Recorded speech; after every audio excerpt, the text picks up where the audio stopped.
I'm gonna go over the Unit 7 practice test. Yeah, pages 1 through 3.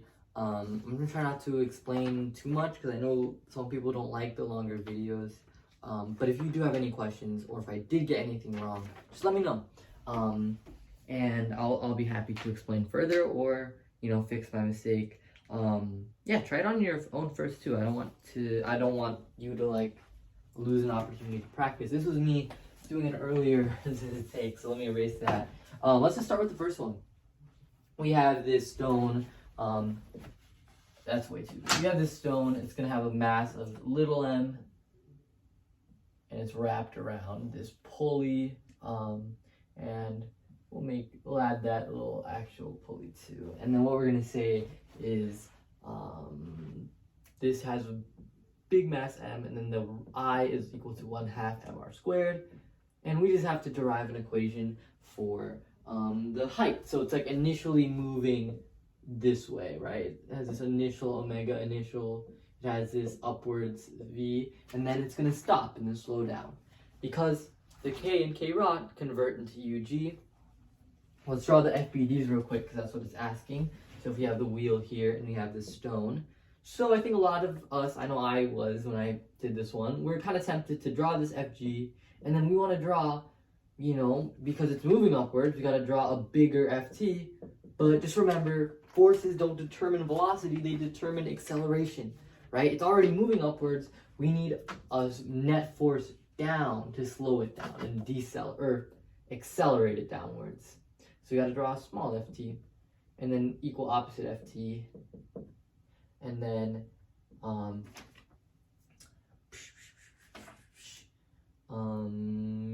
what else? FG here, and then an FN here, just to kind of balance out those two forces. So just kind of some review from last unit. Let's do the derivation. So for any kind of problem like this, you want to use your energy, right? Use energy. It's easier. We know energy initial is equal to energy final, so we know the K of the little m, or the little mass. I'm going to say Km. Actually, no, I'm just going to say K. K of little m plus the rotational energy of the pulley is going to end up equaling the final UG, which is what we're kind of solving for. We want to solve for that final height that it will go up to. K is 1/2 m v naught squared. Notice how I'm using little m, because little m is the thing that has the K linear, and for rotational energy, right, we're just using 1/2 I omega squared is equal to UG, and we'll change this UG to mgh. Little m again, because the little m is storing the potential energy. Yeah, I'll just say it like that. So let's expand this even further, right? It's just a derivation from here. You just want to solve for h. So it's 1/2 and then 1/2 m, big M, r squared. Excuse me, and then it's going to be omega squared is the same as v squared over r squared because of that bridge equation. So what you can do is, hey, these r's cancel out. So what you're left with is 1/2 m v naught squared plus 1/4, right? I'm combining these two 1/2 with v naught squared, and then divide it all by mg because we're solving for h. So you just divide by mg on both sides. Yeah, hopefully not the worst derivation in the world. It's really just understanding that energy is conserved, and once you get that, you should be able to just do the rest of the derivation. Let's go on to the explanation. So we have this, I'll kind of draw like a picture and then I'll draw like a top view. So we have this person, Christopher.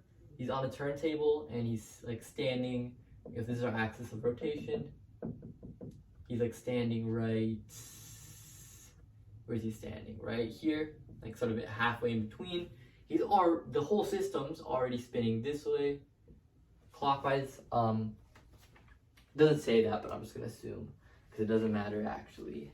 And then he has a ball. Cool. So if we draw a top view,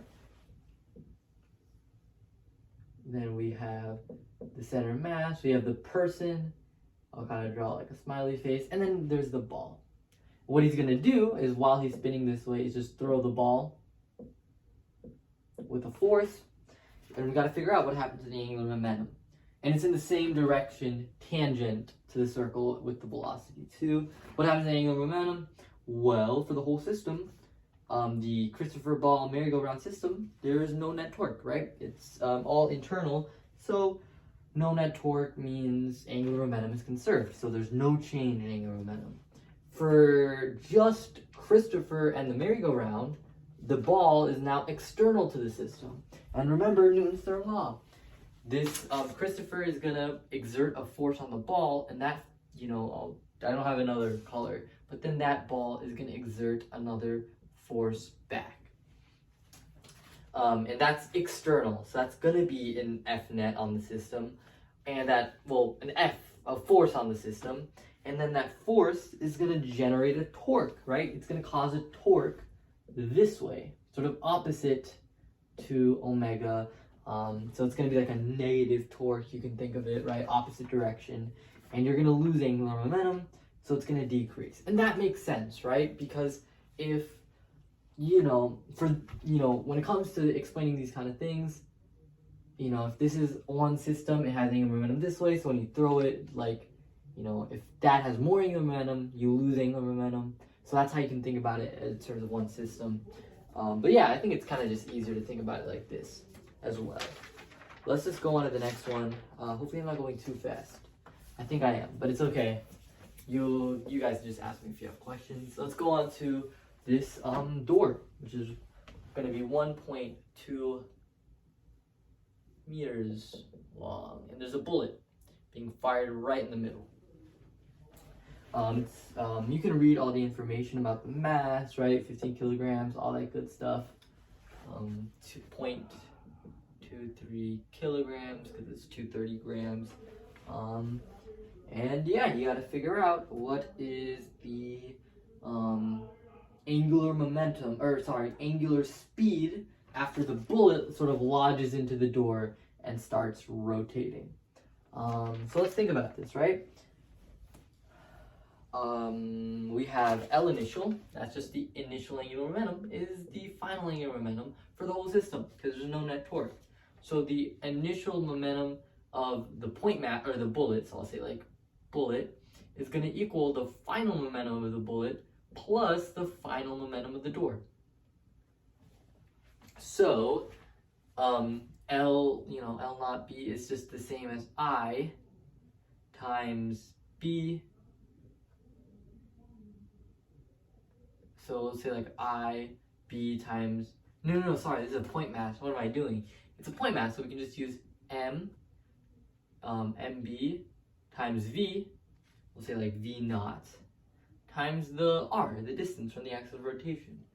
And then afterwards we have LB, so then it's gonna start rotating, so you gotta think of it with angular momentum. So IB omega plus ID, the door omega. Guess what? They're rotating at the same, they're locked together and they're rotating together, so they're gonna have the same omega. So you can actually just factor out the omega. Just like math, you can factor out that omega. And then, this is what we're solving for either way, so then it's just a matter of plugging things in, right? We can divide both sides by IB plus ID. Kind of a little derivation here, if you need more practice with that. Alright, so that is just, plugging things in. So MB is 0.23 kilograms. V is given as 650 meters per second, perpendicular to the door, so we don't have to worry about angles. And then the R is going to be half the length, so it's going to be 0.6 meters. That's the distance from the axis of rotation. Now,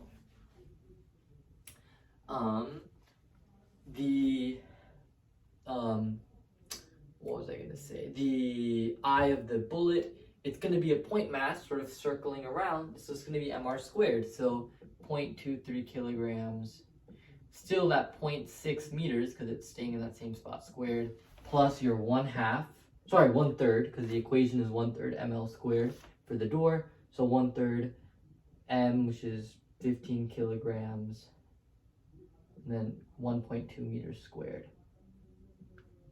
So plug that into your calculator. I forgot to plug it in. I forgot to bring my, okay.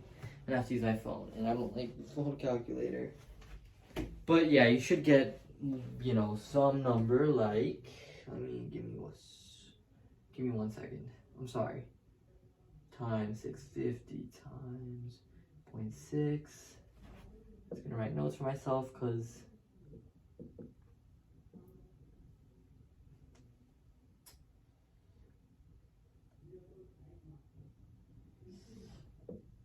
I'm so sorry. I shouldn't be wasting time, but I forgot to do the calculation myself. I just derived the equation and then forgot about it.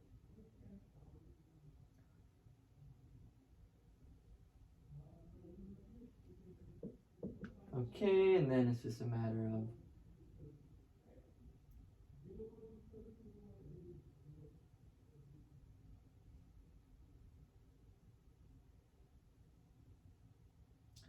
$89.7 divided by 7.2828. Should get an omega of 12.31 radians per second, maybe. I don't know if that's right because this calculator, you know, the default Apple app for the calculator is not that good in my opinion, but yeah, it should be fine. As long as you understand that L initial equals L final, it's kind of the important part. Let's go into the graphs. The graphs on that page is going to be some angular momentum graphs. So we have this one, L versus time. We'll do some dotted lines for the collision. So this is for the bullet. And then we have an L versus time for the whole system.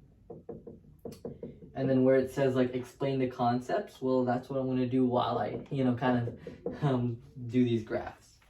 So yeah, let's just start off with the bullet. It has some initial angular momentum. We'll just say it in the positive direction, right? And then after let's not even worry about the collision part, like the dotted lines. I know just after the collision, the bullet is gonna have less angular momentum, right? Because when it hits the door, right, there's gonna be that equal opposite force, right? Gonna produce torque, all that good stuff. It's gonna slow it down, and it's gonna be rotating at a less, smaller speed. So then it makes sense that in between here, we can just draw that line. And, if you want a little bonus question, what does the slope represent? You can kind of think about what the slope would be on that graph. So then for the bullet door system, the whole thing, angular momentum is conserved because there's no outside net torque. So yeah, that's kind of why I would draw it like that. Those are the physics concepts, conservation of angular momentum, and outside force, right? Let's go into the explanation on the next page, page 3. The classic pulling your arms in, right? So it's saying there's these people talking about, hey, Newton's second law, if an object is going to angularly accelerate, it's going to need a net torque. But then Evelyn says, hey, when you push your arms out, pull them in, there's no net torque, and then you slow down and speed up. Why is that, right? In a clear, concise paragraph length response. At least 5 bullet points explain the physics behind that. So I think we've kind of been beating a dead horse with like the pulling your arms in. I think hopefully you understand why that happens. It's just a matter of explaining it. So here's the 5 bullet points I kind of talk about. I'm not even gonna. Do I write them out? I don't know if that should waste. Yeah, I'm not gonna write them out because I don't really want to write out this whole thing. I'm just gonna verbally explain it a little bit slowly so you can sort of think about the 5 bullet points you have. So here's what I would say. Given you pull your arms in while spinning, this means you initially have some angular momentum and there is no net torque on the system. Given your arms are pulled in, your rotational inertia decreases because mass is closer to the axis of rotation. So that's two points right there. Third point, given no net torque, this means no change in angular momentum, because change in L is equal to torque net times time. So that's kind of point 3. Point 4 is given the rotational inertia decreases, given the rotational inertia decreases, omega must increase, because to conserve angular momentum, if your I decreases, your omega would have to increase, right? So that's kind of the 4th bullet point. Then the final thing you can add is, it says make sure to address any misconceptions. Maybe you could say something like, given that the omega increases, or you could say like, the omega increases with no torque because T net equals I alpha only works for like a constant I, right? A constant rotational inertia. That's kind of what I would say. Hopefully this isn't like anything new though. I think we've kind of been talking about this topic for a while. It's just a matter of explaining it well. All right. To end things off, we're going to do these graphs. Oh boy. Energy graphs. Not sure if I did these right, because it's kind of how energy graphs are. You never know. Let's just draw in a little picture to help us out. It's going this way. Okay. And then what we're going to do is kind of draw what's going on here. So it's initially, rolling up this way. I don't know why I said theta. I meant to draw like positive. It's initially rolling up this way, and then it's going to go off and then hit the ground. So let's draw in those graphs, the 6 graphs for the ball Earth system or whatever. Oh, we should also probably draw an FBD. That's what it wants us to do. We draw force gravity. Force gravity. Normal force this way. No normal force here. Actually, this is the entire FG. There we go. Or FBD. And then friction points up. Because you can think about why it points up. Think about, acceleration, all that stuff. Or angular acceleration. Let's just start off with the theta versus time graph. So theta versus time. This represents when it initially, or it gets off the ramp, and then this represents when it is gonna, but right before it hits the ground. So initially, actually it's probably easier to do omega versus time.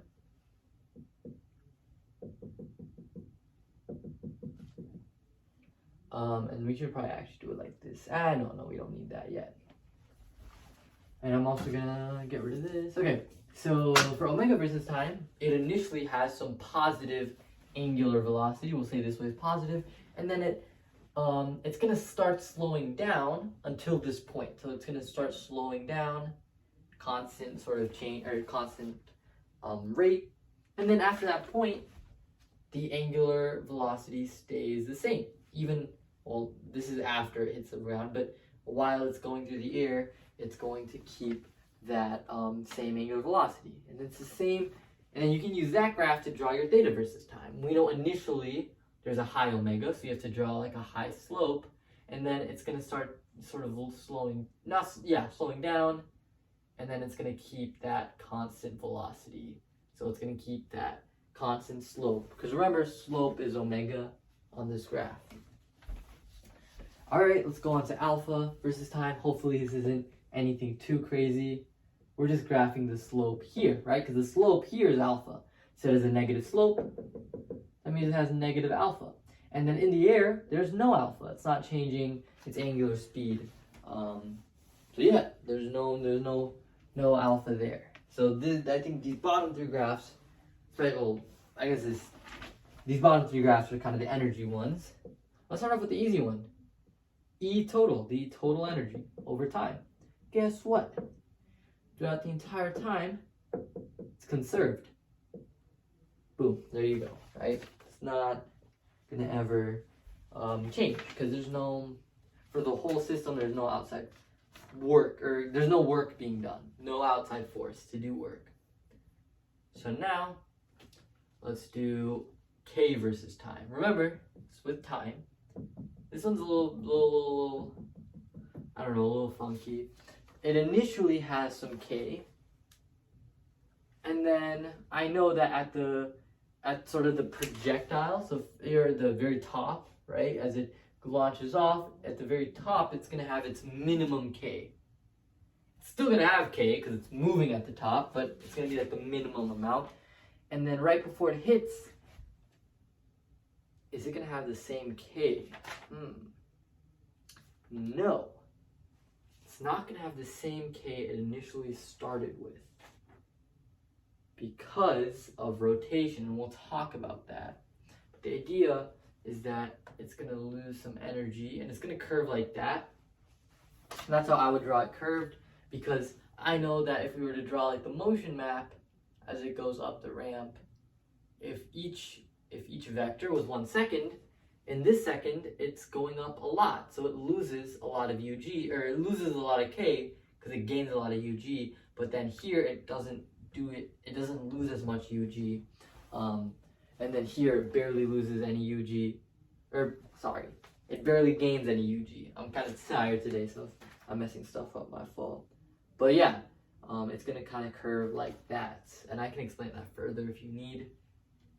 And then it's gonna also, the very top of the, as it launches off, it's gonna probably lose energy as well, but then it's gonna start gaining some K. But remember that K is not gonna be the same K it started with, and we'll talk about why with this next graph.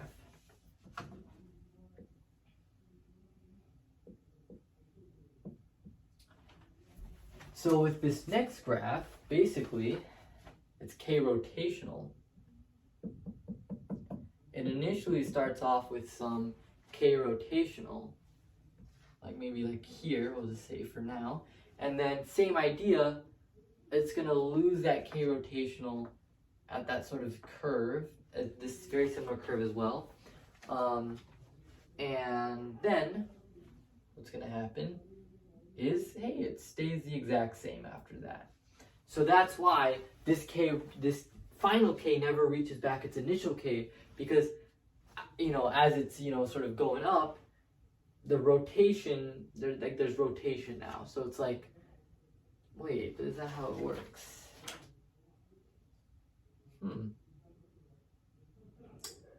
Maybe that's something for you guys to think about. This video is already 22 minutes long, so I'm just gonna stop it here. But yeah, thank you for watching.